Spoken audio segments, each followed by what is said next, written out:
Encore une fois, on veut vous souhaiter la bienvenue, que vous soyez de notre Église ou d'une autre assemblée ou simplement pour la première fois dans une Église évangélique. So today we want to welcome you, whether you're from our church or from another church or from another evangelical church. Welcome. Yeah. Et vous tous qui nous allez nous écouter sur le web, on veut vous souhaiter bienvenue aussi. And those who will be listening online, we want to welcome you as well.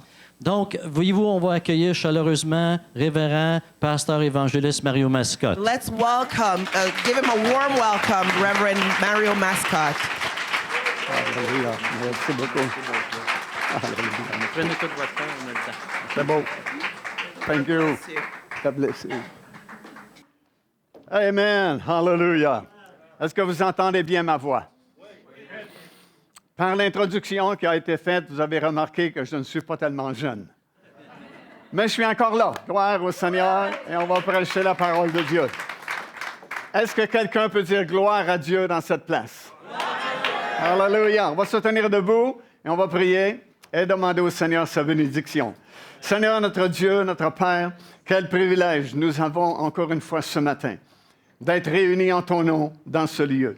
Seigneur, on a besoin de l'assistance de ton Saint-Esprit, ton onction sur ton serviteur qui va annoncer ta parole, afin que cette parole soit claire, afin que cette parole puisse toucher le cœur de chaque personne ici réunie ce matin et que cette parole puisse transformer nos vies ce matin par la puissance de l'onction du Saint-Esprit. C'est dans le nom de Jésus que j'ai prié et tout le monde, on peut dire Amen. Hallelujah. Veuillez vous asseoir, s'il vous plaît. J'espère que vous êtes en forme ce matin. Est-ce que vous êtes en forme ce matin? Je vous demande ça parce que j'ai beaucoup de choses à partager avec vous dans une seule réunion. Et puis, ça va prendre des gens réveillés, des gens éveillés, des gens qui sont assez vite pour saisir parce qu'on n'a qu'une seule réunion, puis je vais vous donner le maximum dans une seule réunion. Ça fait très longtemps que je n'ai pas prêché ici à Châteauguay, vraiment depuis de nombreuses années.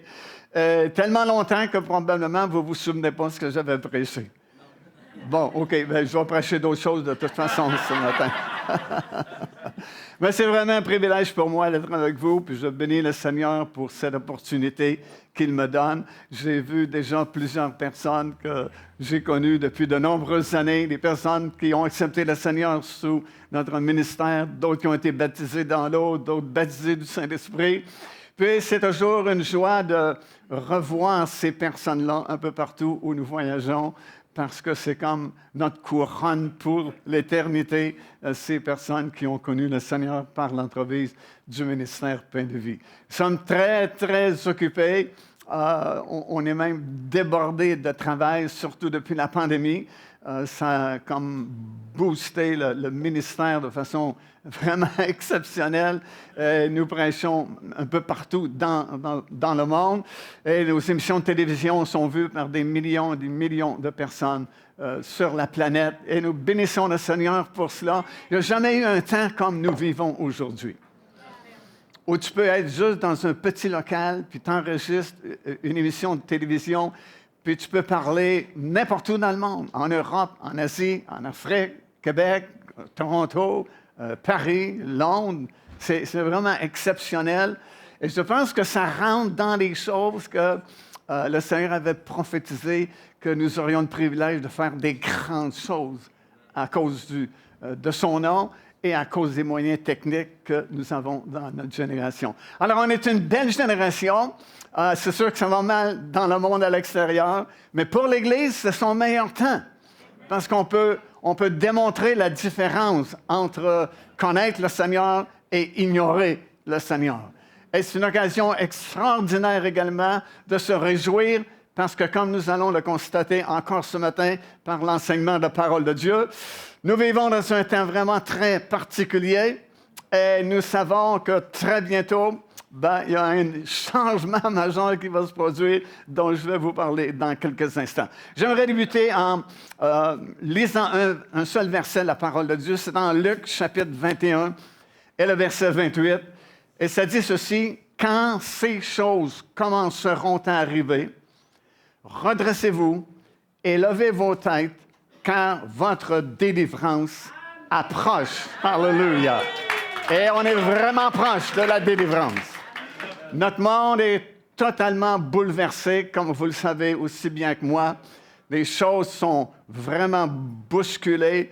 Et surtout ces derniers temps, à cause du nouveau président aux États-Unis, les finances internationales sont secouées partout dans le monde et ça affecte des millions de personnes et ça nous affecte également parce que nous sommes encore dans ce monde et on a besoin de défiance. C'est comme ça que ça fonctionne dans notre monde. Et les finances internationales sont vraiment bouleversées. Et puis, ça n'annonce pas des bonnes choses pour le futur non plus. N'importe où tu regardes, on dirait que des conflits. Des conflits en Ukraine, des conflits en Israël, des conflits un peu partout sur la planète. Et semble-t-il que personne n'a de solution vraiment, parce que même si tu arrêtes une guerre en quelque part, il y en a une autre qui commence ailleurs. Et c'est tout simplement des paroles qui avaient été données par Jésus également, disant qu'il y aura des guerres et des nations qui s'élèveront contre d'autres nations. Et nous sommes témoins de ces choses-là. Et tout ça, ça sème beaucoup d'inquiétude, évidemment, chez les gens. Tu écoutes les conversations des gens quand tu vas dans un centre d'achat ou n'importe où sur cette terre, et puis les gens se plaignent, les gens sont inquiets, les gens ont beaucoup de questions et très peu de réponses. Heureusement, l'Église du Seigneur Jésus-Christ, peut-être que nous avons quelques questions, mais nous avons surtout des réponses.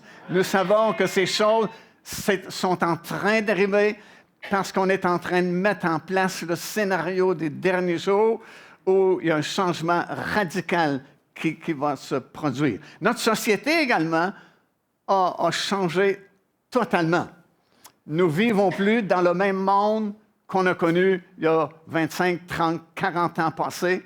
C'est comme un monde nouveau et des fois, tu as de la difficulté à t'adapter à tous ces changements qui se produisent dans notre société parce que de nos jours, écoutez bien, on parle de robotique, on parle de transhumanisme, on parle de manipulation génétique, on parle de reconnaissance faciale, on parle d'intelligence artificielle, on parle de surveillance électronique. C'est totalement un monde nouveau dans lequel nous sommes et souvent on est un petit peu confus et un petit peu perdu dans ce monde-là, mais ça devait venir, la société devait changer afin que les dernières prophéties avant le retour du Seigneur puissent s'accomplir. Écoutez, il y a quelques années à peine en arrière de nous, certains passages des prophéties de la fin étaient difficiles à comprendre. Par exemple, on sait que durant les 7 années de tribulation, Dieu va envoyer, durant une partie de ces 7 années-là, 2 témoins spéciaux sur la terre afin qu'ils puissent prophétiser pendant 3 ans et demi, la moitié des 7 années de tribulation.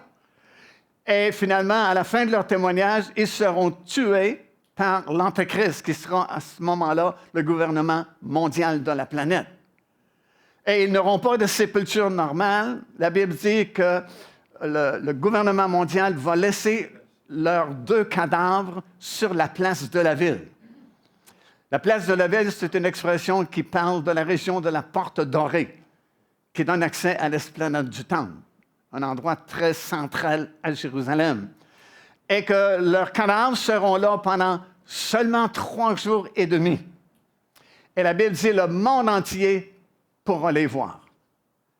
Comment est-ce, il y a 50 ans à peine, pouvait-on comprendre que le monde entier verrait le cadavre de ces 3 personnes qui seront là seulement 3 jours? Mais aujourd'hui, c'est facile à comprendre à cause des satellites qui circulent la planète. On a des images en direct de n'importe où sur la Terre, exactement comme ça se passe. Alors aujourd'hui, on peut non seulement y croire, on peut le comprendre avec notre intelligence parce qu'il y a des développements techniques qui sont arrivés. Daniel, le prophète de l'Ancien Testament, avait déjà prophétisé que dans les derniers jours, là où nous sommes rendus, la connaissance augmentera. Et c'est un fait qu'on peut constater, la connaissance a augmenté dans tous les domaines possibles et imaginables. que ce soit la médecine, que ce soit l'automobile, que ce soit n'importe quelle discipline. Il y a eu un boom d'explosion de connaissances dans ces derniers jours qui ont permis au domaine de la technologie de vraiment changer notre façon de vivre, changer notre société. Et notre société devait être changée pour être capable d'accepter cet homme qui va paraître bientôt et qui, selon la Bible, va contrôler les allées et venues de chaque individu sur la planète pendant les dernières 3 années et demie des 7 années de tribulation. Ça aussi, c'était difficile à comprendre il y a quelques années à peine, comment un seul gouvernement pouvait contrôler les allées et venues de chaque personne sur la Terre. Wow! Aujourd'hui, c'est un jeu d'enfant. On le sait, on est déjà contrôlé par nos téléphones intelligents, par nos ordinateurs et toute cette technologie qui n'arrête pas d'avancer et de se développer. Alors, c'est relativement simple maintenant pour un seul gouvernement de contrôler chaque personne, du moins les allées et venues de chaque personne sur la planète. Alors, on vit des temps vraiment spéciaux. En réalité, nous vivons à l'époque du retour du Seigneur Jésus-Christ. Hallelujah! La Bible dit, c'est dans 1 Thessaloniciens, chapitre 4, versets 15 à 18, un signal donné à la voix d'un archange et au son de la trompette de Dieu, les morts en Christ, ceux qui nous ont précédés dans le décès, vont ressusciter. Et Paul dit dans 1 Corinthiens, chapitre 15, versets 52-53, et nous qui serons vivants. Est-ce qu'il y a quelques vivants ici ce matin? Nous les vivants, alléluia, nous serons changés dans un instant, dans un clin d'œil, alléluia, et nous allons monter dans les airs à la rencontre du Seigneur. Woo! Alléluia!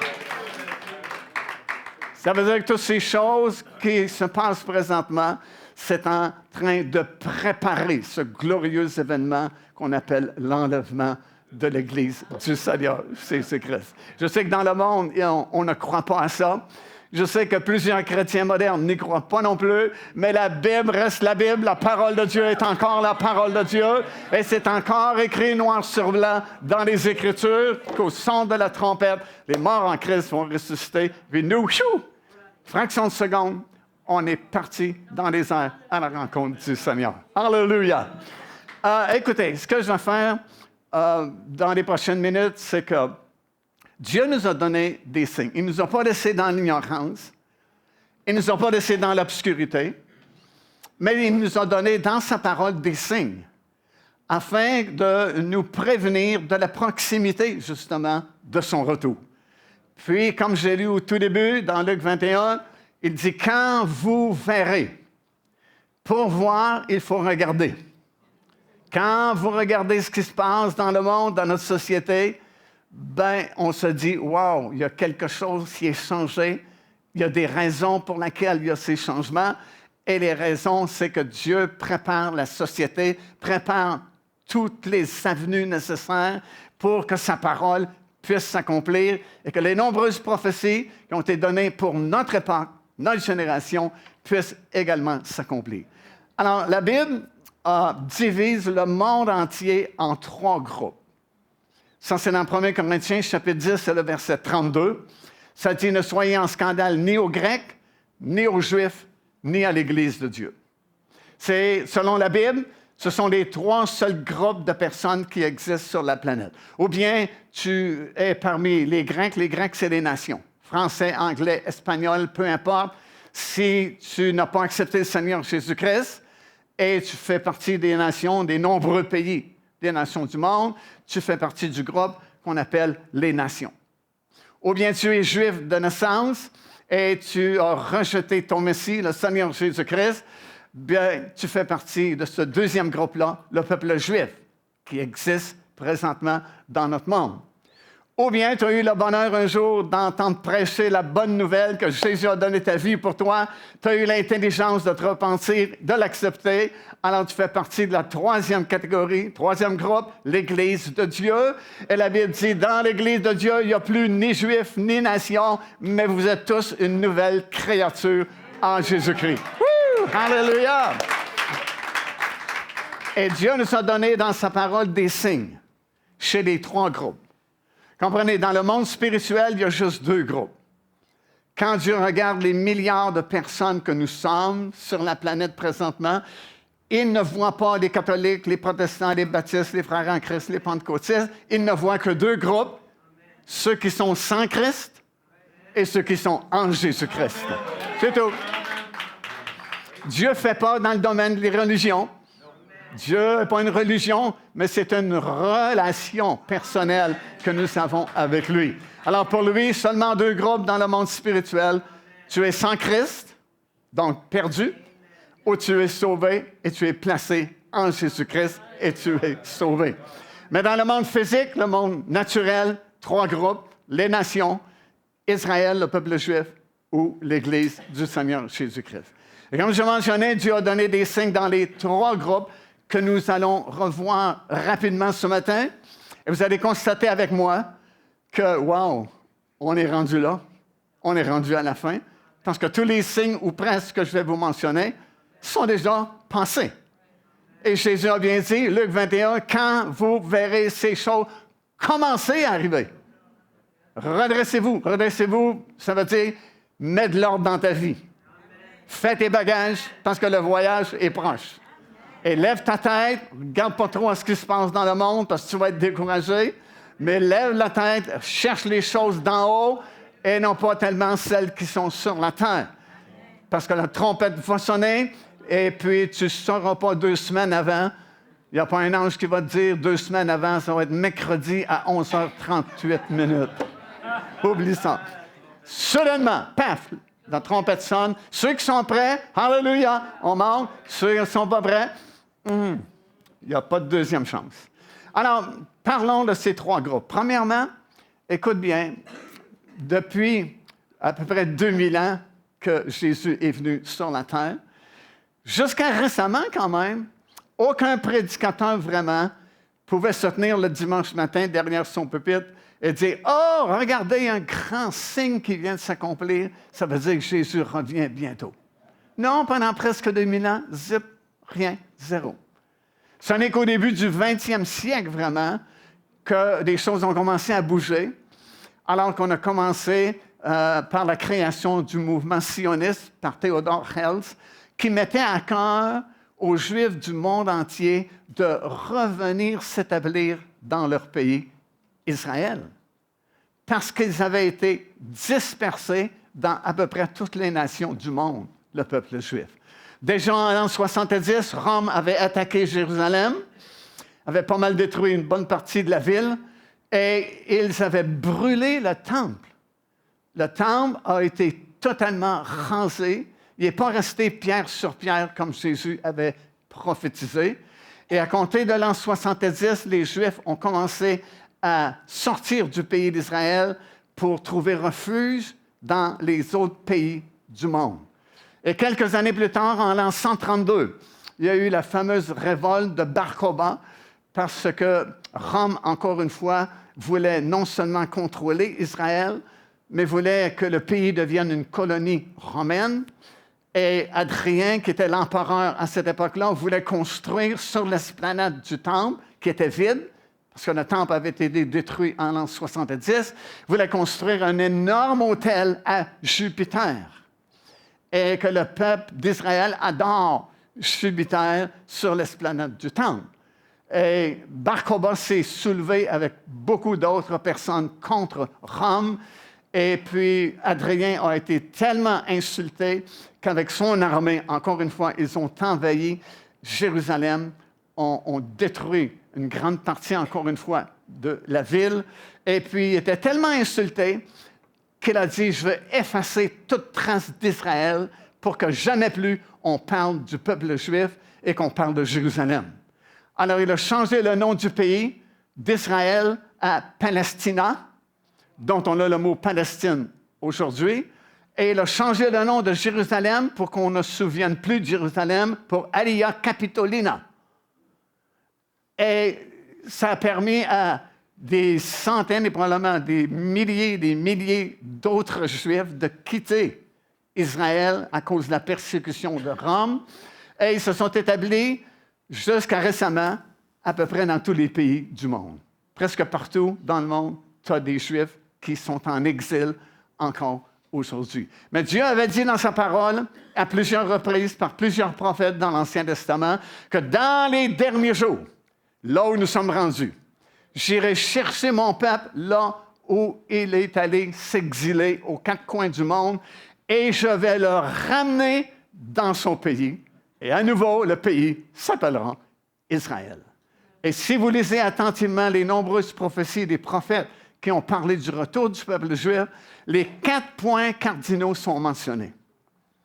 Et la terminologie qui est utilisée par Dieu pour les 4 points cardinaux est différente, mais c'est exactement ce qui s'est produit. Par exemple, concernant le Nord, et lorsqu'on parle des points cardinaux dans la Bible, c'est toujours en relation avec Israël. Si on parle du Nord, c'est le Nord d'Israël. Si on parle du Sud, c'est le Sud d'Israël. Et les prophètes concernant les Juifs qui étaient exilés au Nord, la terminologie utilisée, c'est ceci, c'est un ordre. Le prophète dit au Nord, « Donne mon peuple ». Si vous faites les prophéties concernant les 3 autres points cardinaux, c'est d'autres terminologies, d'autres façons de parler qui s'enlignaient avec la situation que les Juifs vivaient dans ces directions du monde. Mais concernant le Nord, c'est toujours en ligne avec Israël. On parle de la Russie, c'est l'extrême nord face à Jérusalem, face à Israël. Et autrefois, c'était interdit par la loi russe à tout Juif de sortir de Russie et venir s'établir en Israël. Mais Dieu avait dit par son prophète, au nord, donne mon peuple. Tu n'as comme pas de choix, c'est un ordre, donne mon peuple pour qu'il puisse revenir. Et qu'est-ce qui est arrivé? À un certain moment donné, un certain monsieur Gorbatchev est venu au pouvoir, a changé beaucoup de lois russes, dont celle du non-retour du peuple juif vers Israël. Et depuis cette époque, il y a environ 1 500 000 Juifs qui sont sortis de Russie et qui sont maintenant établis dans le pays d'Israël, accomplissant exactement à la lettre les prophéties de la parole du Seigneur. Ils sont venus également du Sud, sont venus de l'Ouest, sont venus de l'Est, si bien qu'il y a des millions de Juifs maintenant qui sont revenus dans le pays d'Israël. Alors, ça prouve que la parole de Dieu est réelle et ça prouve que nous sommes rendus à la fin des temps parce que non seulement sont-ils revenus en Israël, mais comment s'appelle le pays maintenant? Israël. L'empereur Adrien voulait changer de nom pour que jamais le mot Israël soit prononcé, jamais le mot Jérusalem soit prononcé, mais il s'est tiré une balle dans le pied parce qu'on appelle Jérusalem aujourd'hui Jérusalem et on appelle Israël Israël encore aujourd'hui. C'est en 1948, 14 mai 1948. On a visité à plusieurs reprises le musée de Ben Gurion qui est à Tel Aviv, ou le musée de l'Indépendance. Et puis, c'est vraiment, vraiment impressionnant parce que rien n'a changé depuis 1948. Le local où on se réunissait, parce qu'on avait préparé, le mandat britannique devait se terminer le 14 mai 1948, et puis plusieurs dignitaires en Israël avaient préparé la relève et avaient décidé de reprendre le nom d'Israël et de créer un pays autonome, indépendant, comme c'était avant l'exil du peuple parmi les nations. Et puis, on a visité à plusieurs reprises le musée de l'Indépendance. Ça n'a pas changé depuis 1948. Ce sont les mêmes draperies, les mêmes pièces d'ameublement, le même grand bureau ici où on se réunissait. Et le 14 mai 1948, on a déclaré à la face du monde, vraiment, qu'un nouveau pays existait, où l'ancien pays a repris naissance de ses cendres, et le nom de ce pays est Israël, comme nous entendons parler à tous les jours presque, dans nos nouvelles et dans nos informations. Alors, Israël est revenu, le peuple est revenu, Jérusalem est encore Jérusalem, et en 1967, une autre grande prophétie, un autre grand signe nous a été donné, la libération de la vieille partie de la ville de Jérusalem. Ce qu'on appelait à l'époque Jérusalem-Est. et que certains appellent encore Jérusalem-Est, là où sont tous les lieux saints. Là où se trouve la chambre haute, la montagne des Oliviers, l'esplanade du Temple, tous ces endroits dont nous lisons dans la parole de Dieu sont situés dans la vieille partie de la ville de Jérusalem, qu'on appelait Jérusalem-Est.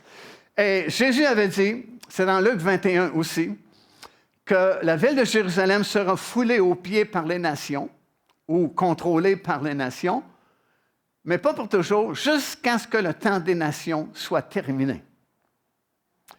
Et en cette guerre des 6 jours, comme on l'a appelée en 1967, Jérusalem, la vieille partie de la ville, est revenue sous le contrôle juif.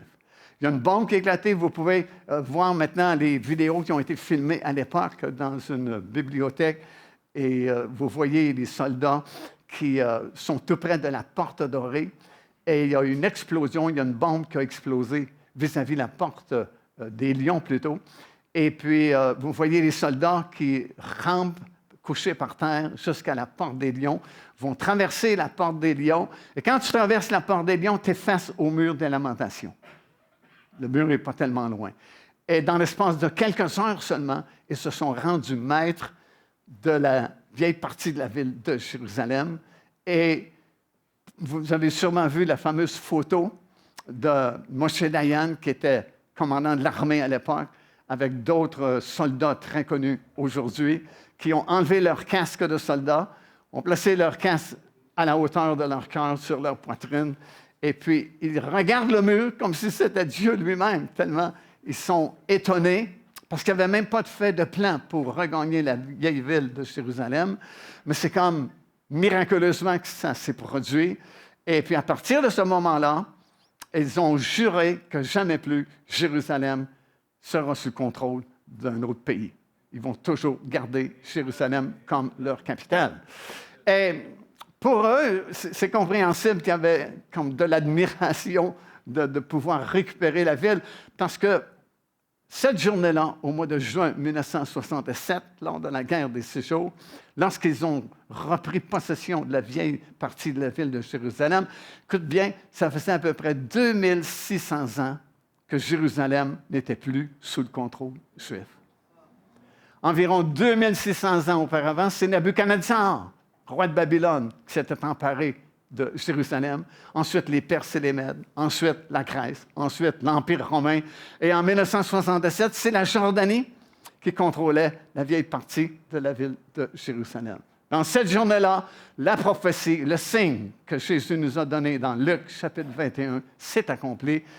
Les nations ne gouvernent plus la ville de Jérusalem, mais c'est la capitale indivisible d'Israël. Alors ça, c'est un autre grand signe qui s'est produit. Depuis ce temps-là, c'est extraordinaire les signes qui se sont accomplis en Israël. Les déserts sont refleuris. Ceux qui sont déjà venus avec nous dans les voyages en Israël, vous l'avez constaté par vous-même. On était dans des déserts où rien ne poussait auparavant. Puis vous voyez les fleurs qui sont là, des palmiers, des dattiers. C'est devenu comme le jardin du monde entier où on exporte tellement de fruits qui sont maintenant cultivés dans des déserts qui étaient secs et arides autrefois. Les villes ont été reconstruites. Et ce qui est vraiment intéressant pour nous ce matin, c'est qu'en 1987, il y a une institution qui a pris naissance qui s'appelle l'Institut du Temple à Jérusalem. Et en 1988, c'est la première année où on a organisé nos voyages de groupe en Israël. Puis j'ai demandé à mon guide, je voulais visiter l'Institut du Temple parce qu'eux s'étaient donné comme mission de fabriquer tous les meubles qu'il y avait dans l'ancien temple, de refabriquer tous les accessoires nécessaires pour l'ancienne loi, la loi de Moïse, l'ancienne alliance. Et depuis 1987, c'est comme si ils ont tellement travaillé que déjà depuis plusieurs années, ils n'ont plus rien à faire. Ils ont absolument tout refait, tout construit. Ils ont même des sacrificateurs, véritables descendants d'Aaron. Vous savez, selon l'Ancienne Alliance, il devait y avoir des sacrificateurs pour offrir des animaux en sacrifice pour couvrir les péchés de l'Ancienne Alliance, l'Ancien Testament. Et ils devaient tous venir de la lignée d'Aaron. Et puis, c'était un petit peu compliqué de retracer des sacrificateurs à notre époque et de savoir, sans l'ombre d'un doute, qu'ils sont des descendants d'Aaron. Parce que s'ils ne sont pas descendants d'Aaron, ils ne seront pas acceptés comme sacrificateurs. Mais vous savez ce qui est arrivé? Dieu voit tout ça et il fait des miracles vraiment pour que sa parole puisse s'accomplir. Il y a quelques années, plusieurs années maintenant, à l'université de Haïfa en Israël et dans d'autres universités du monde, on a fait une découverte extraordinaire. Tous les descendants d'Aaron ont un chromosome, le chromosome Y, qui est différent de tous les autres humains sur la planète, incluant tous les autres Juifs qui ne sont pas des descendants d'Aaron. Ça veut dire que scientifiquement, on peut prouver qu'une personne est de la lignée d'Aaron et peut être acceptée comme un sacrificateur. C'est extraordinaire. Et depuis ce temps-là, l'Institut du Temple à Jérusalem, ils ont une centaine de sacrificateurs qui, déjà, depuis au moins 5 ans, sont à l'étude à Jérusalem de tout le rituel de l'Ancienne Alliance. Maintenant, c'est sûr, nous qui sommes sous la Nouvelle Alliance, on n'a rien à voir avec ça parce que c'était toutes des figures, des images que Christ devait accomplir lorsqu'il viendrait et qu'il a accompli. Mais, écoutez bien, pour la majorité du peuple juif, ils ont rejeté Jésus lorsqu'il est venu. Et encore aujourd'hui, c'est vrai que certains Juifs acceptent le Seigneur Jésus-Christ. On les appelle des Juifs messianiques. Mais la grande portion d'Israël, encore aujourd'hui, ne croit pas en Jésus-Christ. Ne croit pas que Jésus était le Messie. Alors, c'est pourquoi ils ont le goût et l'intention de reconstruire un temple, parce que pour eux, ils sont encore sous l'Ancienne Alliance et ils veulent recommencer les sacrifices des animaux et ainsi de suite, parce qu'ils ont rejeté le Seigneur Jésus. Et au moment où je vous parle, ça fait au moins 3 ans qu'à chaque grande fête, les 3 grandes fêtes bibliques qui sont la Pâque, la Pentecôte et la fête des Tabernacles, à Jérusalem, les prêtres s'activent et ils ont réanimé les cérémonies des 3 grandes fêtes. Et puis, vous pouvez voir ça en direct sur votre téléphone intelligent ou sur votre ordinateur, sur le site de l'Institut du Temple, ou Temple Institute en anglais. Ils ont même un volet français. Et vous pouvez suivre avec eux autres l'évolution de l'Institut du Temple. Et laissez-moi vous dire, en conclusion, qu'ils sont tout fin prêts. Tout est fabriqué. Tout ce qui leur manquait, c'est les cendres de la dernière génisse rousse. Ceux qui ne sont pas au courant, ça, c'est dans Nombres, chapitre 19. C'était un sacrifice un peu spécial qu'on appelait plutôt une cérémonie. Et c'est l'offrande d'un animal femelle. Ça, c'est rare aussi, parce que tous les animaux qui étaient offerts sur l'autel d'airain au temple, la plupart, c'était des animaux mâles. Mais il y avait un animal femelle qui s'appelait la génisse rousse, qui n'était pas fait sur l'autel dans l'enceinte du temple, mais sur le sommet de la montagne des Oliviers. Et en l'an 70, lorsque le temple a été détruit, on a perdu ce type d'animal et on a perdu les cendres de la dernière génisse rousse qui avait été offerte en sacrifice.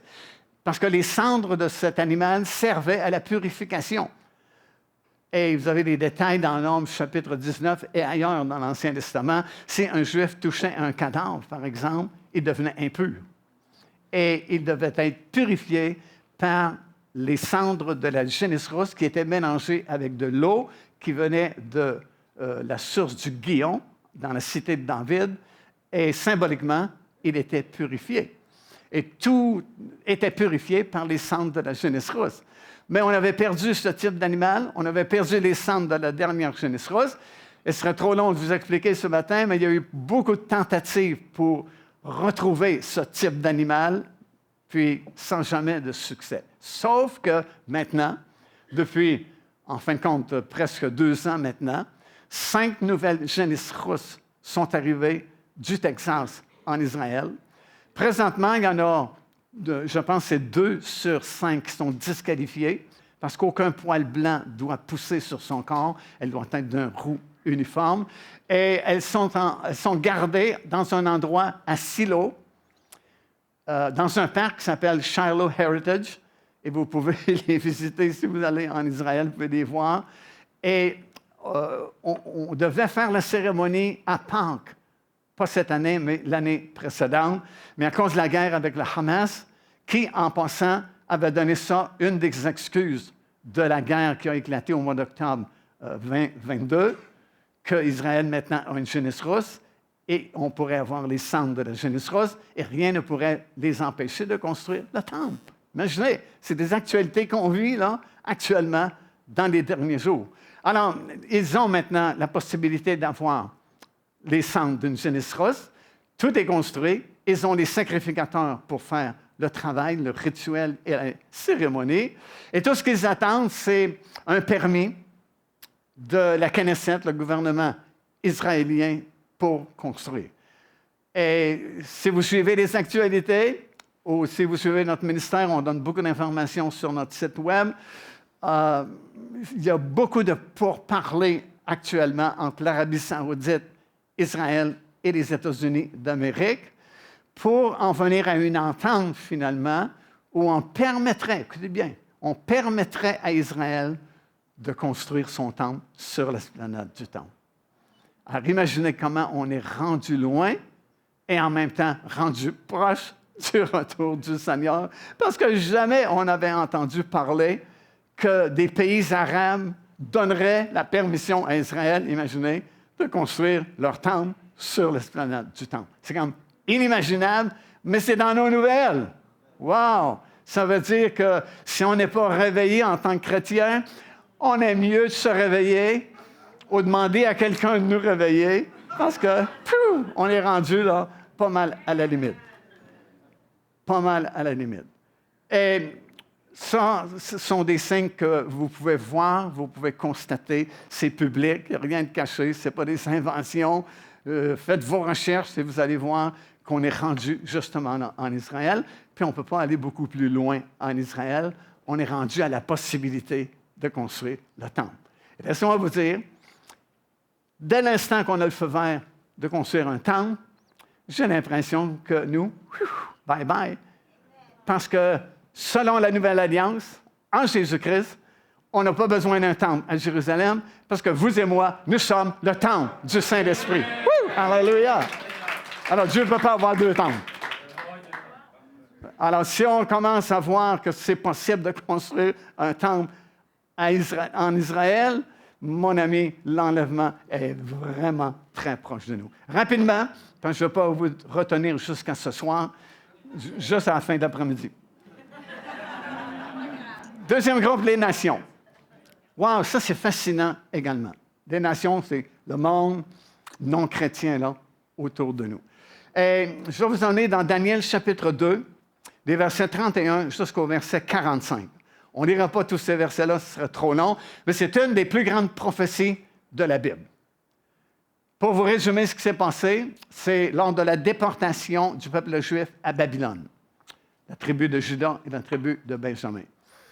Et Daniel, qui faisait partie d'un groupe de jeunes qui étaient vraiment très intelligents, ont été ajoutés au groupe de conseillers du roi. Le roi avait, à cette époque-là, des conseillers et des devins qui lui donnaient des conseils pour administrer son pays.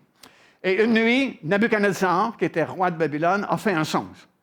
Et vous vous souvenez sans doute d'avoir lu ça dans Daniel chapitre 2. Il s'est réveillé le lendemain matin, il savait qu'il avait rêvé, mais il ne se souvenait pas à quoi il avait rêvé.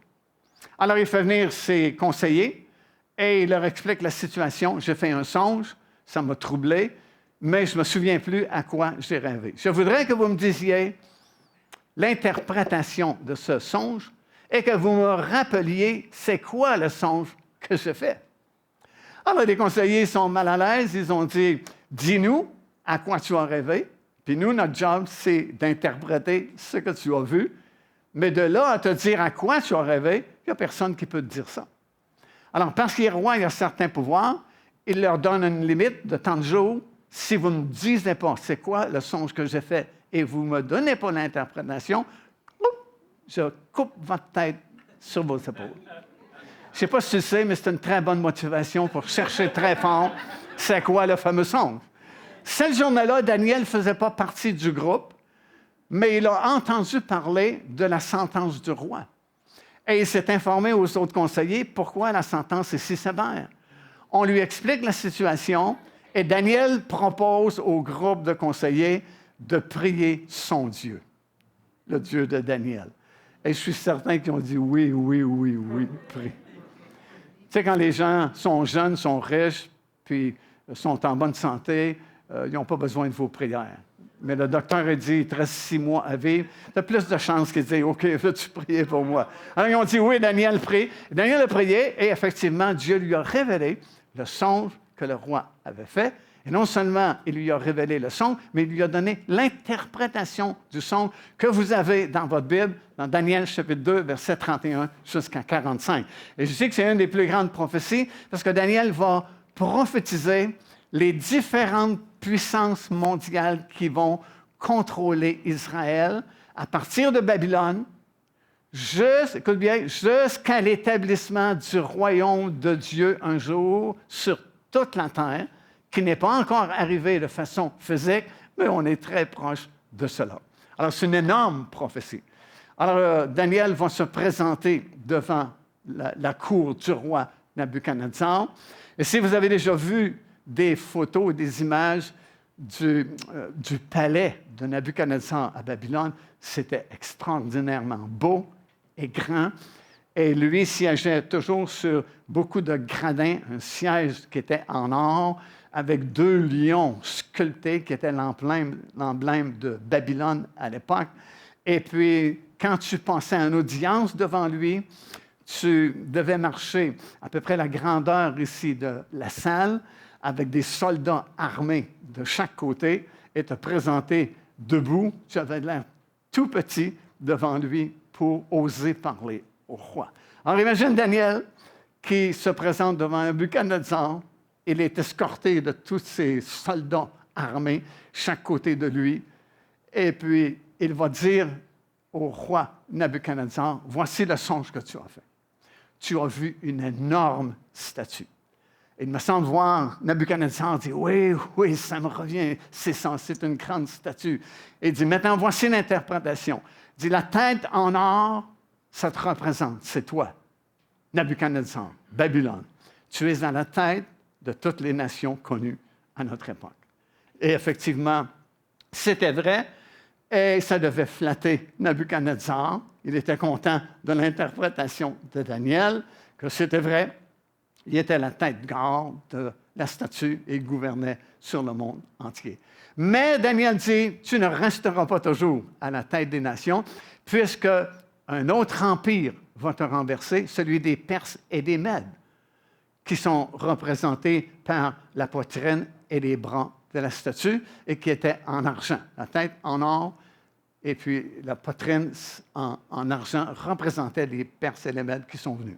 Daniel ajoute que cette deuxième puissance ne restera pas toujours. Une troisième va venir, représentée par le ventre de la statue, et c'était en airain cette fois-là. Et il va le nommer plus tard, dans d'autres visions qu'il a eues. Il va dire, c'est le roi de Javan qui vient. Javan, c'est l'ancien nom de la Grèce. Vous vous souvenez peut-être des conquêtes d'Alexandre le Grand? Et la Grèce est devenue un empire mondial.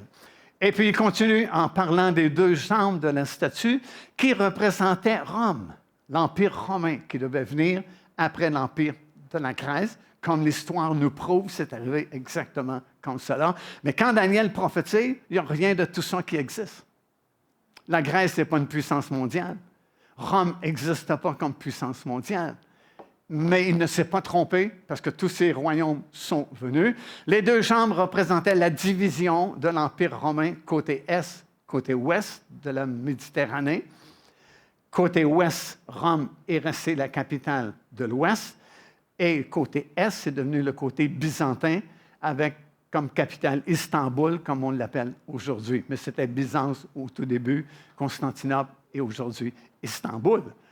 Et les deux jambes, c'est la plus grande partie de la statue parce que c'est l'empire qui a vécu ou duré le plus longtemps, jusqu'à ce que l'Empire romain soit tellement divisé qu'il a perdu toute puissance et a disparu de la circulation. Mais Daniel a vu, à la toute fin de l'histoire de la statue, les 2 pieds. Et sur les 2 pieds, 10 orteils. 5 orteils sur un pied, 5 orteils sur l'autre pied. Et la prophétie voulait dire que dans les derniers jours, cet ancien empire romain qui avait été divisé et qui est disparu de la circulation va refaire surface, mais sous une forme différente. Ce ne sera pas un empereur seul à Rome, mais ça va être 10 rois qui vont, selon Daniel, le livre de Daniel, s'enligner avec des ententes humaines. Et c'est représenté dans la vision de Nabuchodonosor par le fer, donc Rome, et de l'argile. Oh, ça c'est quelque chose de nouveau qui est ajouté dans la prophétie. Et comme Daniel dit, comme le fer ne s'allie pas bien, ça ne marche pas solidement avec l'argile, ce dernier empire mondial va être en partie fort, le côté du fer, Rome, et en partie fragile, le côté de l'argile, qui représente les pays arabes. Alors, écoute bien, nous vivons à la formation des 2 pieds et des 10 orteils, mon ami. Babylone, ça fait longtemps que c'est passé. Les Perses et les Mèdes, ça fait longtemps que c'est disparu. La Grèce, c'est plus un empire mondial. Rome, depuis longtemps, ça n'existe plus. Mais la prophétie disait que dans le temps de la fin, dans les derniers jours, là où nous sommes, nous, aujourd'hui, cet empire romain va refaire surface par la formation de 10 nations, 5 plus fortes, 5 plus faibles, mais qui vont s'allier ensemble pour former un empire mondial. Le côté ouest, côté fort, l'Europe, est déjà en marche depuis longtemps. Ça a commencé par le marché commun. On voulait redonner la vie à l'ancien empire romain. Le marché commun a changé pour différents autres termes. Et il y a plusieurs années maintenant, pour l'Union européenne, qui englobe la plupart des nations qui faisaient partie de l'Empire romain côté ouest autrefois. Ça existe déjà. Et moi, écoutez, quand il y a eu l'élargissement général de l'Union européenne il y a plusieurs années maintenant, j'étais à Paris, j'enseignais là-bas dans des églises, et puis à minuit exactement, l'élargissement devenait opérationnel. Et puis à la télévision française, il y avait un panel et plusieurs personnes discutaient de l'élargissement de l'Union européenne. Et il y a un monsieur qui dit, et ça m'a vraiment tellement frappé, parce que je me suis dit, oh, peut-être que cet homme est un chrétien évangélique qui connaît la Bible, ou sinon, le monsieur, il est très perspicace, parce qu'il a dit ceci. Il a dit, n'oubliez pas que oui, nous élargissons l'Union européenne en acceptant plusieurs autres pays dans l'Union, mais, dit-il, si nous voulons redonner naissance à l'ancien empire romain tel qu'il était, il va falloir qu'on s'élargisse au-delà de la mer Méditerranée du côté est, parce que l'Empire romain gouvernait aussi cette région-là du monde. Et je me suis dit, wow, ce monsieur-là, il cite ce qui est prophétisé dans le livre de Daniel, peut-être, sans le savoir. Mais aujourd'hui, nous sommes rendus là. Si vous suivez les actualités, il y a les accords d'Abraham qui ont été signés le 15 septembre 2020 par le président Trump, qui était président des États-Unis à cette époque-là. M. Trump a dit qu'une fois réélu, il va élargir les accords d'Abraham. C'est quoi les accords d'Abraham? C'est de nombreux pays arabes qui rentrent dans une paix avec Israël. Ça, c'est Daniel 9, 27, qui parle d'une grande alliance qui sera signée entre plusieurs pays arabes et Israël, et qui sont les 7 années de tribulation de la fin. Écoutez, là, c'est plus juste écrit dans un livre qu'on appelle la Bible. Vous entendez parler de ça à la télévision, sur Internet, sur vos téléphones intelligents. On parle de la possibilité d'une alliance de paix et de sécurité entre plusieurs pays arabes et Israël. Wow! Si ça ne nous réveille pas, il n'y a rien qui va nous réveiller. On est rendu là, on parle de ces choses-là dans notre monde aujourd'hui, publiquement, mon ami. Si vous suivez les actualités, encore une fois, on veut recréer Gaza qui a été détruite par la fameuse guerre là, qui perdure encore. Et comment est-ce qu'on veut reconstruire Gaza? En demandant la coopération de plusieurs pays arabes. Remarquez, on veut inclure soudainement le monde arabe avec Israël pour s'entendre. Wow! C'est l'accomplissement des prophéties et c'est l'accomplissement de la dernière partie de l'interprétation que Daniel a donnée à peu près 2600 ans passés, mon ami. Tu sais, on n'a pas d'excuse devant Dieu, là. On ne peut pas dire, tu aurais dû nous le dire. Écoute, ça fait 2600 ans que je te le dis. Et nous le voyons aujourd'hui de nos yeux, on voit la préparation, on voit des gens qui parlent de ça, on parle des autorités qui parlent de la nécessité d'une alliance de paix entre pays arabes et Israël. Mais ce n'est pas juste des pourparlers, il y a déjà les accords d'Abraham, mon ami, qui existent actuellement. Il s'agit juste d'un élargissement et wow, cette alliance peut être confirmée très rapidement. Et les 10 rois de la fin, ça, c'est le côté Est. C'est justement le côté arabe. Et on en parle soudainement. Le côté Ouest, c'est pas mal formé. Déjà, il y a quelques semaines à peine, il y a eu une conférence spéciale des 5 nations les plus puissantes à l'Ouest. Côté Ouest. Vous voyez, c'est dans nos actualités. C'est de ça qu'on parle, c'est de ça qu'on vit aujourd'hui à l'échelle internationale. Et là, on est en train de parler du côté Est, le monde arabe, qui soudainement sont invités pour signer des ententes avec le côté Ouest. Et c'est curieux parce que, j'espère que je ne prends pas trop de temps, mais je ne viens pas souvent. Alors,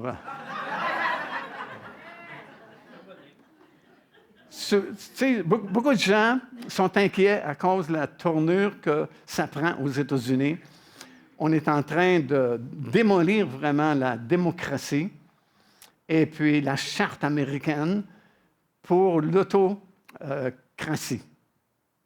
Que c'est un boss là, qui décide, puis peu importe la Constitution, moi je décide ça, puis il faut changer la Constitution. On est comme dans une autocratie aux États-Unis. Et puis, c'est comme, on appelle ça une oligarchie, où c'est des personnages très riches qui contrôlent la politique. On vit ça proche de chez nous, là, aux États-Unis. Et puis, ça soulève beaucoup de questions de par le monde entier. Non seulement ça ébranle la finance mondiale, comme j'ai mentionné au début de ce message, mais en plus, on se demande où ça va nous mener, tout ça. Parce que si on ne respecte plus la Constitution de notre pays, wow, n'importe quoi peut arriver. Et puis là, bien, ça se discute. Imagine, moi, j'aurais jamais pensé vivre assez longtemps pour voir ça de mes yeux. On en parle dans le monde, on en parle sur Internet. Il y a des autorités qui parlent de cela et qui parlent des 10 rois de la fin. Souvent sans connaître la prophétie qui a été donnée par Daniel il y a plusieurs milliers d'années passées, 2000 quelques années passées. Mais on discute de la possibilité de 10 régions. Bon, peut-être vous avez entendu parler de ça. Dans les années passées, on parlait des 10 grandes régions pour que le monde soit uni.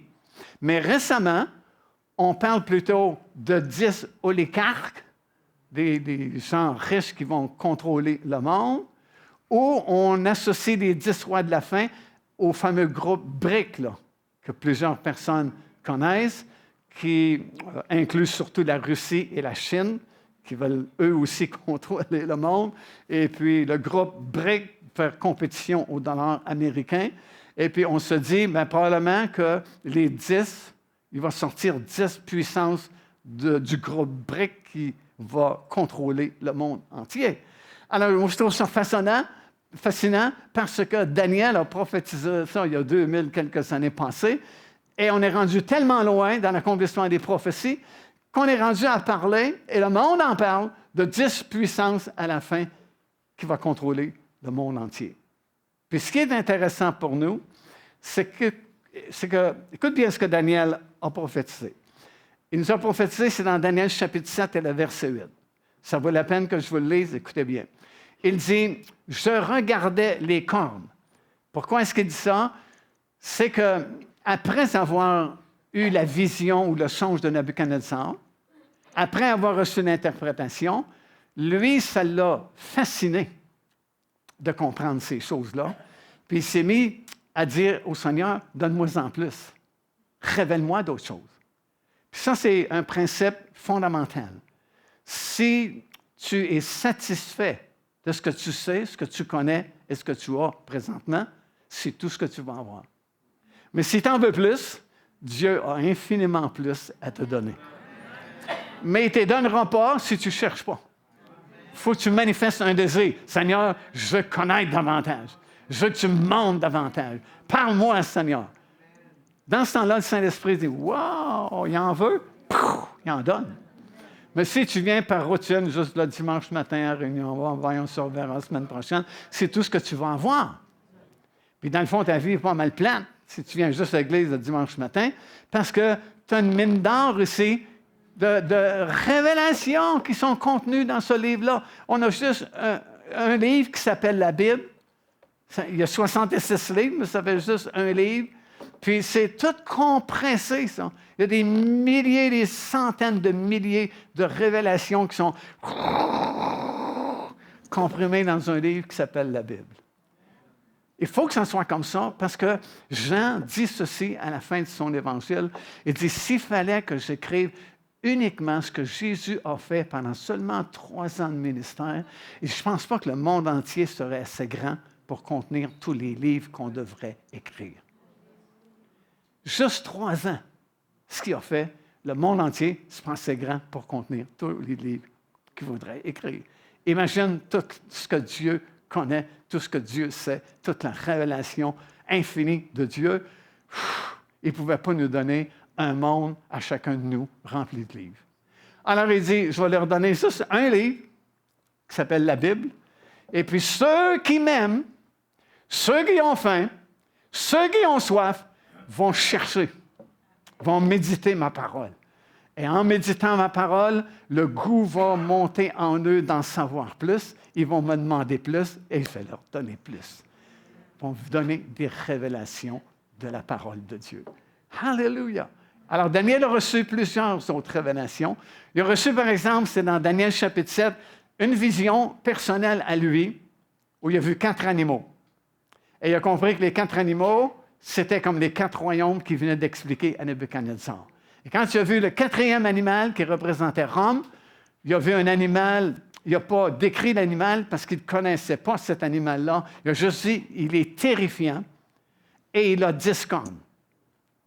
Ce sont les mêmes 10 cornes que vous retrouvez sur Apocalypse chapitre 13, l'Antéchrist qui sort de la mer.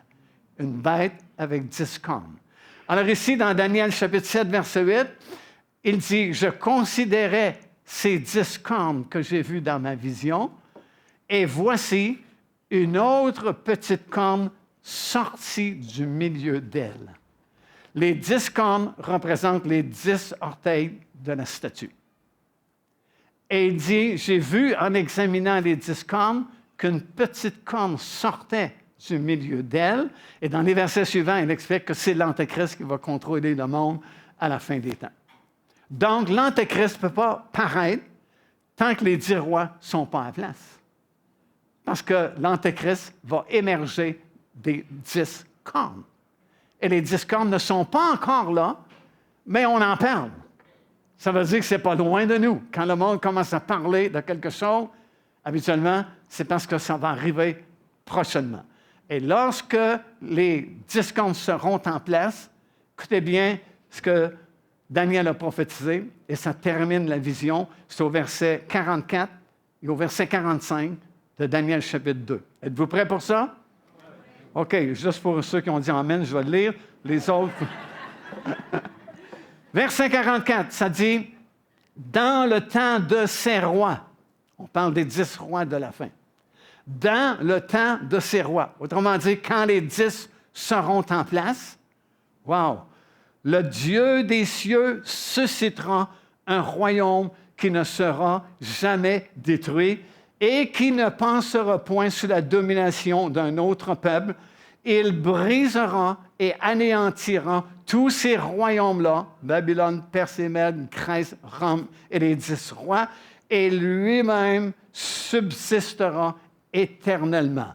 C'est ce qu'indique la pierre que tu as vue se détacher de la montagne sans le secours d'aucune main, et qui a brisé le fer, l'airain, l'argile, l'argent et l'or. Le grand Dieu a fait connaître au roi ce qui doit arriver après cela. Écoutez bien ceci, le songe est véritable, et on peut dire Amen, parce que 90% est déjà accompli, déjà derrière nous, exactement comme ça avait été prophétisé. Donc, le songe était véritable, et son explication est certaine. Il n'y a pas d'à peu près avec Dieu. Quand Dieu prophétise une chose, ça va arriver, que tu aimes ça ou que tu n'aimes pas ça, que tu y crois ou non, ça ne dérange pas la prophétie de Dieu. C'est écrit, mon ami, ça va arriver. Parce que c'est une personne intègre et c'est une parole certaine et véritable. On est en 2025, essaye de trouver des paroles certaines et véritables dans le monde aujourd'hui. La plupart des nouvelles, c'est des fake news. Tu ne peux pas te fier vraiment à ce que Internet te dit. Mais Dieu dit, ma parole, c'est une parole certaine. C'est une parole qui va arriver. Le songe était véritable et puis son accomplissement est certain. D'ailleurs, 90 et même plus, c'est déjà accompli. Donc, c'était vrai, la parole et le songe. Alors, on est rendu là. Écoute, on ne peut pas aller plus loin. C'est clair, dans la parole, dans le temps de ces 10 rois, paf. La pierre, vous savez c'est qui la pierre? Jésus est la pierre, et c'est son royaume qui vient s'établir sur la terre, qui ne passera jamais. Laissez-moi encore 5 minutes. Combien me donne 5 minutes? 5, 10, 15, 20, 25, 30, 35, 40. All right. Dernier groupe, l'Église. Ça, c'est nous. Combien savez vous êtes sauvés? Amen. Hallelujah. Quels sont les grands signes? Il y en a plusieurs. J'en ai retenu 2, les plus importants. Dans les derniers jours, la parole de Dieu nous fait comprendre qu'il y aura comme une séparation au sein même de l'Église. Le côté de l'apostasie et le côté du réveil. Et la persévérance dans la parole de Dieu. L'apostasie, c'est Paul qui en a surtout parlé dans Thessaloniciens. Il dit que le Seigneur ne peut revenir avant que l'apostasie soit arrivée premièrement. Bien, il y a une grande partie de l'Église qui vit dans l'apostasie. Qu'est-ce que ça veut dire, l'apostasie? Le mot lui-même veut dire renoncer. Apostasie veut dire renoncer à la saine doctrine. On se demande souvent où est passée la prédication de la saine doctrine dans nos assemblées. C'est rare qu'on prêche la repentance. C'est rare qu'on prêche la nécessité d'être baptisé du Saint-Esprit. C'est rare qu'on prêche la nécessité de marcher dans la sainteté comme Dieu est saint. C'est la saine doctrine pourtant, c'est la base, c'est la fondation de l'Église. Mais dans les derniers jours, à cause de tous ces bouleversements, tous ces changements, c'est comme si on a délaissé, une grande partie de l'Église a délaissé, a renoncé à la saine doctrine. Je n'ai jamais vu une foule d'enseignants comme présentement. Tu vas sur Internet, tu as des centaines d'enseignants qui connaissent plus ou moins la Bible, qui n'ont jamais fait d'études sérieuses dans la Bible, qui souvent n'ont jamais été dans une église, n'ont jamais accepté le Seigneur Jésus-Christ pour être pardonné, pour être sauvé. Mais soudainement, c'est les grands enseignants de la Bible.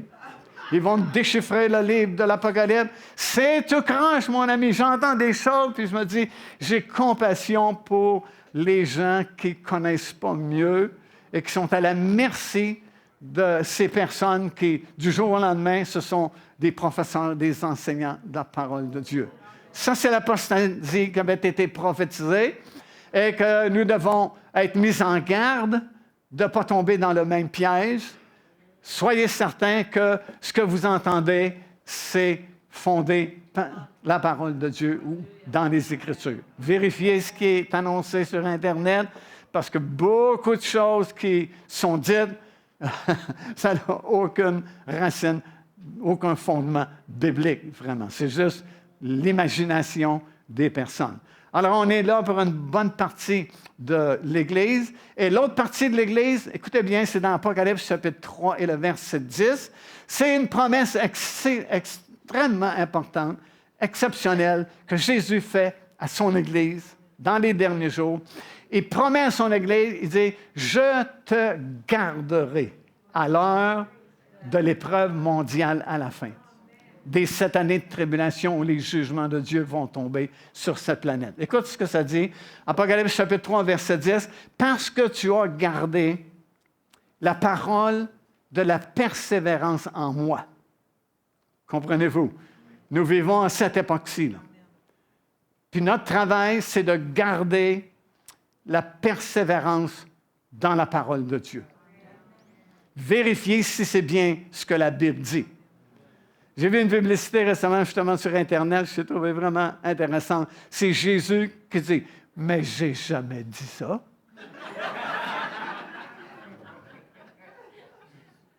Beaucoup de prédicateurs disent des choses qui n'ont jamais été dites par Jésus. Alors, vérifiez vous-même dans les Écritures ce que vous entendez, parce qu'on est d'une génération qui entend, puis on ne vérifie pas vraiment si c'est la parole, ou du moins, on se dit, c'est pas important tellement la parole de Dieu, on peut avoir d'autres choses. Non, il y a juste la parole qui peut te garder dans le chemin droit. Et c'est ce que Jésus dit, parce que c'est le seul endroit où Jésus donne une raison pour laquelle tu vas faire partie de l'enlèvement. Il te dit, parce que tu as gardé la parole de la persévérance en moi, je te garderai aussi à l'heure de la tentation. C'est le même mot que l'épreuve. À l'heure de l'épreuve qui va venir sur le monde entier. Et, parce que vous m'avez donné 5 minutes chacun, là, fait que non, mais je trouve ça vraiment intéressant parce que dans notre traduction en français, il manque un petit mot que vous avez dans le texte grec. Si vous avez un petit Nouveau Testament grec, vous pouvez vérifier ce que je vous dis, qui n'a pas été traduit en français. Quand Jésus dit « Je te garderai aussi à l'heure de la grande épreuve qui va venir sur le monde entier », il dit dans le texte original « Je te garderai en dehors » ou hors de. Puisque l'épreuve va être mondiale, si on doit être gardé en dehors, c'est qu'il faut être enlevé du monde. Et c'est exactement ce qu'il a dit. Je vais venir vous chercher. Piou! On sort du monde, on s'en va dans les airs, à la rencontre du Seigneur, et les jugements de Dieu peuvent débuter sur la planète. C'est un tout petit mot, c'est ek, e-k, qui veut dire hors de. Et je ne sais pas pourquoi les traducteurs de la Bible, pour ça que si tu veux vraiment étudier la Bible, équipe-toi d'une Bible en hébreu, texte hébreu, et puis le Nouveau Testament en grec, parce que ça te donne l'original, le texte premier qu'on a. Et puis aujourd'hui, c'est facile parce qu'il se vend des livres qui ont la traduction en français ou en anglais, des mots grecs ou des mots hébreux. Donc, si tu veux faire une étude sérieuse, parce que souvent, il y a des lacunes dans les traductions, comme ça, c'est une grosse lacune, parce que ça aurait été plus facile à comprendre, il va nous garder hors de cette période-là. Mais c'est vraiment le texte comme ça qu'il est écrit dans l'original. Et je termine avec ceci par une exhortation du Seigneur pour nous, l'Église. Écoute bien, c'est dans Luc 21, chapitre 21, verset 34. Il dit, « Prenez garde à vous-même, de craindre que vos cœurs ne s'apesantissent par les excès du manger et du boire, et par les soucis de la vie, et que ce jour ne vienne sur vous à l'improviste. Car, dit-il, ce jour viendra comme un filet sur tous ceux qui habitent sur la face de toute la terre. Veillez donc et priez en tout temps, afin que vous ayez la force d'échapper à toutes ces choses qui arrivent et de paraître debout devant le Fils de l'homme. » C'est quand même exceptionnel parce qu'il dit, Prenez garde à vous-même de peur que vos cœurs, votre esprit, ne s'appesantissent par les excès du manger et du boire. D'habitude, si tu fais les excès du manger et du boire, c'est ton corps qui va s'appesantir. Mais là, il parle du cœur, l'esprit va s'appesantir. Qu'est-ce que Jésus veut dire? Bien, si tu es trop gros pour ta charpente, tu es moins vite. Si on dit le feu est pogné, ouais. Si on crie le feu est pogné, puis tu es petit comme moi, on est parti. Et c'est la même chose dans le domaine spirituel.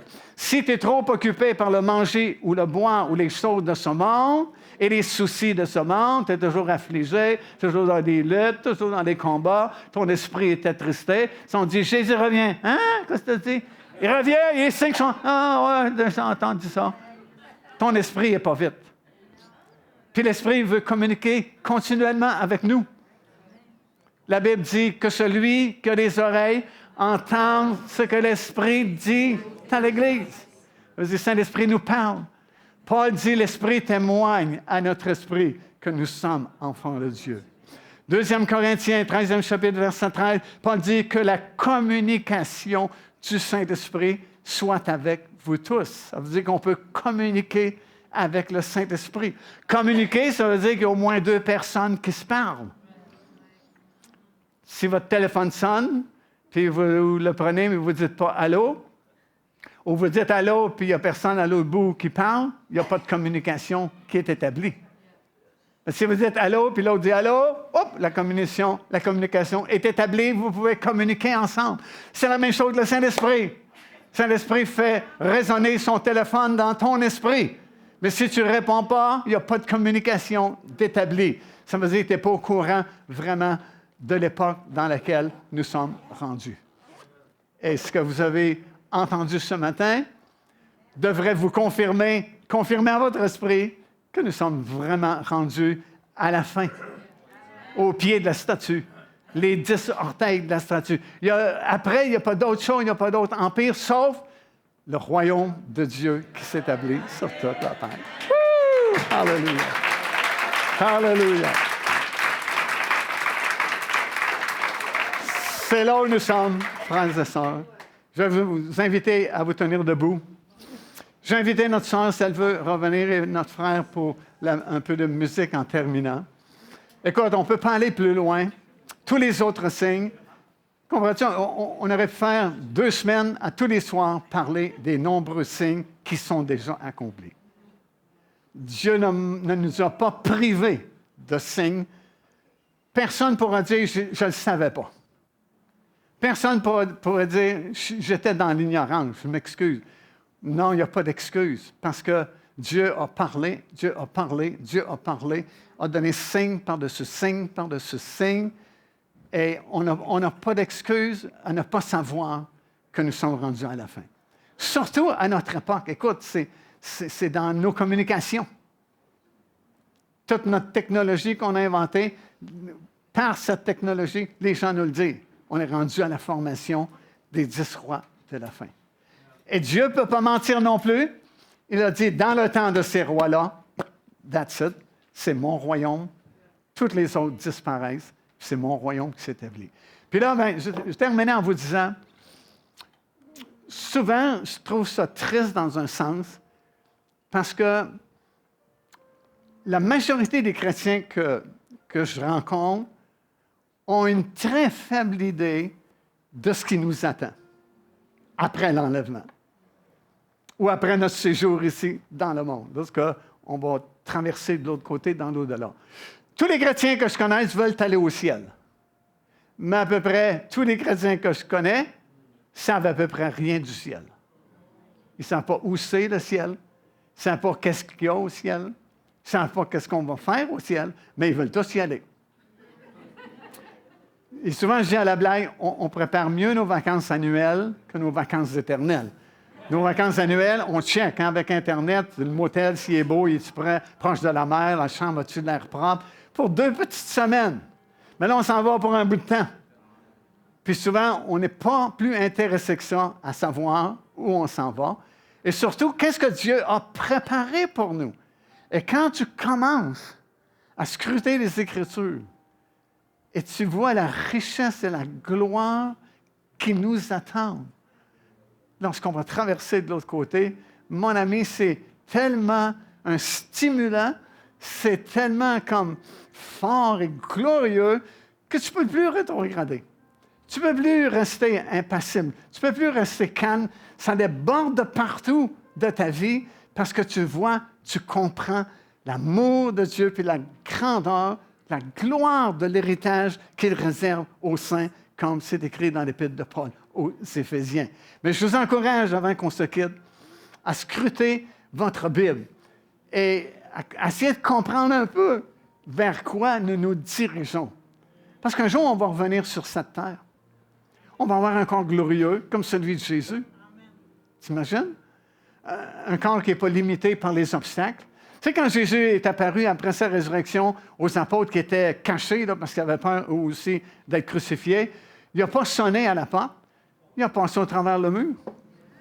Ça va-tu être plaisant? Alléluia! Plus besoin de passer par la porte, direct par le mur, parce qu'on va avoir un corps glorifié. Alléluia! On va voyager à la vitesse, pas de la lumière, c'est pas assez vite pour nous, à la vitesse de la pensée. Il n'y a rien de plus vite que la pensée. Oups, je suis sur la planète Mars. Oups, je suis revenu à Châteauguay. 2 secondes. La différence dans le monde nouveau, notre corps va suivre. Parce qu'il y a des galaxies à l'infini. L'univers prend de l'expansion à tous les jours.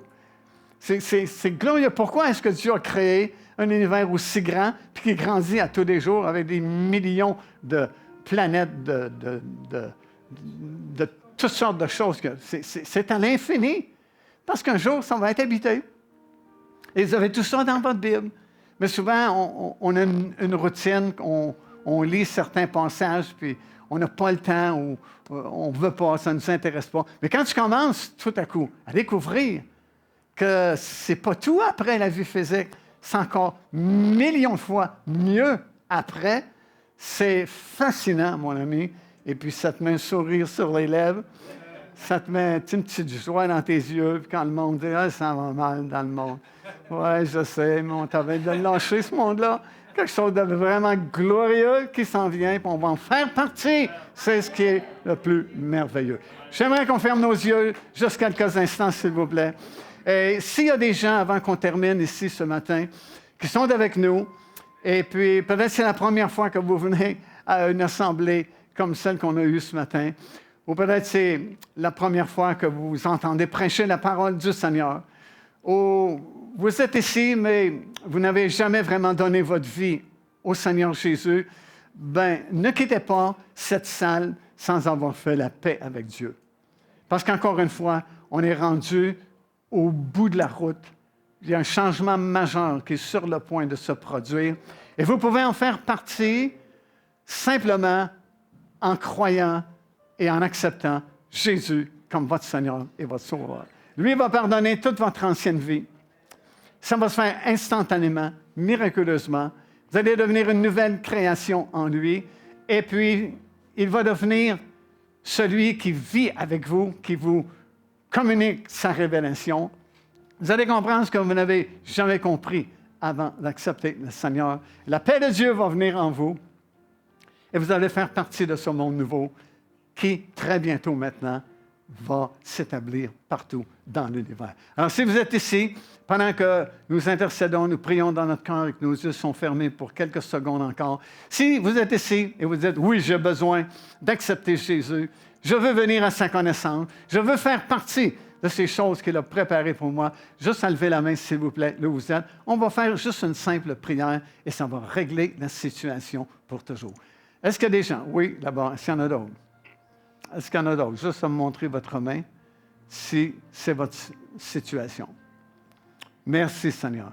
S'il n'y a pas d'autres mains, je prends pour acquis que tout le monde, on connaît déjà le Seigneur. Tout le monde, déjà, nous sommes sauvés. Et ça, c'est merveilleux parce que le voyage se termine bientôt sur cette terre. Et le meilleur bout, c'est de l'autre côté. Et nous allons en faire partie pour toujours et ça va être vraiment glorieux. Puis c'est longtemps l'éternité. Ça ne finira jamais comme les choses finissent présentement.